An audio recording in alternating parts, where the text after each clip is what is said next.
বন্ধুরা, সম্পূর্ণ পর্ব দেখতে চ্যানেলটি সাবস্ক্রাইব করুন। এবার মেঘাকে বাড়ি থেকে বের করে দিল ইন্দ্রাণী গাঙ্গুলি। গাঙ্গুলি বাড়ির দরজার সামনে দাঁড়িয়ে ইন্দ্রাণী গাঙ্গুলির চোখে তখন শুধু রাগ আর অপমানের আগুন। সে সবার সামনে স্পষ্ট করে বলে দেয়, যে মেয়ে আমার বাড়িতে থেকে কুসুমের নামে মিথ্যে অপবাদ দিতে পারে তার এই বাড়িতে থাকার কোনো অধিকার নেই।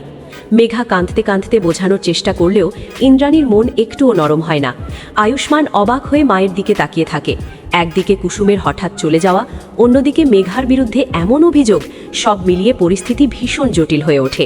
ঘরের ভেতরে ঢুকে ইন্দ্রাণী গাঙ্গুলি আয়ুষ্মানকে বসিয়ে বলে, কুসুম আমাকে না বলে আমার সঙ্গে দেখা না করে চলে গেল। এটা আমি বিশ্বাস করতে পারছি না। নিশ্চয়ই কেউ ওকে ভুল বুঝিয়েছে।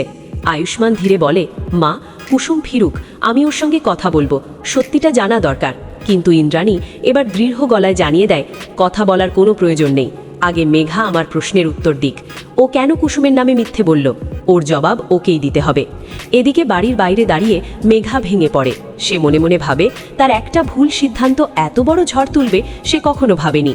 ঠিক সেই সময় বাড়ির পুরনো কর্মচারী হরিদাস কাকু এসে তাকে বলে, মা, সব সত্যি একদিন সামনে আসবেই। তুমি যদি সত্যিই নির্দোষ হও তাহলে ভয় পেও না। মেঘার চোখে জল জমে, কিন্তু তার ভেতরে একটা অদ্ভুত দৃঢ়তা জন্ম নিতে থাকে। অন্যদিকে কুসুম তার মামার বাড়িতে গিয়ে সম্পূর্ণ চুপচাপ হয়ে আছে। তার মনে ঘুরপাক খাচ্ছে সেই দিনের কথা, যেদিন মেঘা তাকে বলেছিল ইন্দ্রাণী নাকি তাকে এই বাড়িতে আর দেখতে চান না। কুসুম ভেবেছিল আয়ুষ্মানও হয়তো তাকে বিশ্বাস করেনি, তাই কাউকে কিচ্ছু না বলেই চলে গিয়েছিল। কিন্তু এখন তার মনে সন্দেহ জাগছে, মেঘা কি সত্যিই মিথ্যে বলেছিল? আয়ুষ্মান রাতে একা ঘরে বসে কুসুমের পুরনো ছবি দেখে। তার মনে পড়ে যায় কুসুমের সেই নির্ভেজাল হাসি, তার নির্দোষ চোখ। সে ভাবে, কুসুম এমন কিছু করতে পারে না, তাহলে ভুলটা কোথায়? হঠাৎই তার মাথায় আসে, মেঘা যেদিন কুসুমকে শেষবার দেখেছিল সেদিনই বাড়িতে বড় একটি ব্যবসায়িক বৈঠক ছিল। চৌধুরী বাড়ির বড় বৌমা সেদিন গোপনে মেঘার সঙ্গে দেখা করেছিল। সবাই চমকে ওঠে। রোহিত বলে, আমি নিজের চোখে দেখেছি, ওরা বাড়ির পেছনের বাগানে কথা বলছিল। মেঘা তখন জানায়, হ্যাঁ, ও এসেছিল, কিন্তু ও শুধু আমাকে বলেছিল কুসুম নাকি এই বাড়িতে সুখে নেই। আমি তখনই তাকে তাড়িয়ে দিই।